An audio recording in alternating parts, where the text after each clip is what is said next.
magaalada Garowe caasimada dawladda Puntland ayaa lagu soo dhaweeyay saraakiishii ciidan ee dhawaan isaga baxay maamulka Soomaaliland kuna soo biiray ciidamada difaaca Puntland ee gobolka Sanaag oo weheliya gudoomiyihii maamulka Hargeysa ugu magacaawna gobolka ay ula baxeen badan soo dhaweynta loo sameeyay wafdigan waxaa ka qayb qaatay wasiiro ka tirsan xukuumadda Puntland xildhibaano ka tirsan golaha wakiilada saraakiil ciidan iyo qaybaha kala duwan ee bulshada caasimada Garowe gaashaan sare Maxamuud Maxamed Axmed Gubadle oo ka tirsan ciidamada daraawiishta dawladda Puntland ayaa ugu horeyn hadallo soo dhaweyn u jeediyay mas'uuliyiintan maalin qaali ah waxay ku soo beegantay maalmo qaali ah shalay waxay ahayd 26 Juun maalintii la qaatay xorriyadda Soomaaliya calan Soomaaliyeed loo taagay anigoo ku hadlaya afka ciidamada Puntland afarta ciidan qaran ee ciidamada Puntland leeyahay sanadada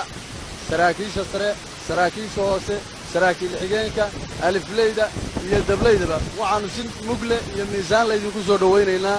caasimada maamul goboleedka Puntland ee Garowe Xuseen Faarax Aadan iyo Cabdirashiid Axmed Jaamac Xayle oo hogaaminaya saraakiishan ciidan ee dhawaan isaga baxay maamulka Soomaaliland haddana ka howlgala gobolka Sanaag iyo gudoomiyihii maamulkaasi ugu magacaawna gobolka ay ula baxeen badan Xuseen Soomaali oo goobta soo dhaweynta ka hadlay ayaa ka mahadceliyay soo dhaweynta loo sameeyay nafsida iyo soo dhaweynta iyo hadii aan ku yahay wanaagga noo sameeyay aad baan u dhaweynaynaa waana ku qanacsanahay markaan caasimadaydii maanta loo ka soo dhaweeyay dawladdeeda iyo dadkayga shacabka ahaa ay halkan nagu soo dhaweeyeen horena noo soo dhaweeyeen awalna waxaan leenahay walaalayaal ku mahadsantiin baan idinka mahadcelinaynaa sidaa noo soo dhaweyseen waana maleynaynay waxaan ilaahay inuu ka rajaynaynaa Puntland waxaan leeyahay ha noolaato Soomaaliya ha noolaato waxaan rajaynayaa aad iyo aad baan ugu faraxsanahay aad iyo aad baan idinkaga mahadcelinaynaa soo dhaweynta noo samaysan iyo sidaa noo sharafteen xildhibaan Cali Axmed Dhahar oo ka mid ah golaha wakiilada dawladda Puntland oo goobta soo dhaweynta saraakiishan ka hadlay ayaa sheegay inay yihiin geesiyaal ka dhiidhiyay amni darrida maamulka Hargeysa ay isku dayeen inay ka sameeyaan gobolka Sanaag waxaan aad iyo aad ugu faraxsanahay maanta halka ku soo dhaweyno geesiyaasha saraakiisha iyo saraakiil xigeenada ka socda gobolada Sanaag iyo Highland nimankaas oo aad ogtihiin taariikhda ay sameeyeen oo taariikh qormi doonta waxaan leenahay soo dhawaada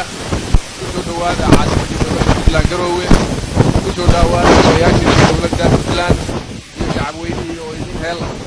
ku soo dhawaada dalkiina waxaan aad iyo aad u adkaynaynaa inaynu nahay dad jecel